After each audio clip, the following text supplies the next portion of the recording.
So press the handstand is when you lift up without jumping. The idea is you're going to have your feet sort of in a medium split like that. Put your hands on the floor, you go up onto your tiptoes and you lift up.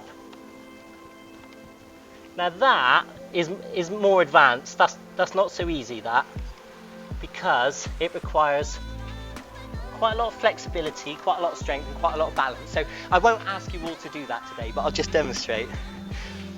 So we're going to start off just like that. That's it. Take your time. Up onto your tiptoes. That's it. Perfect. Lovely. All the way up.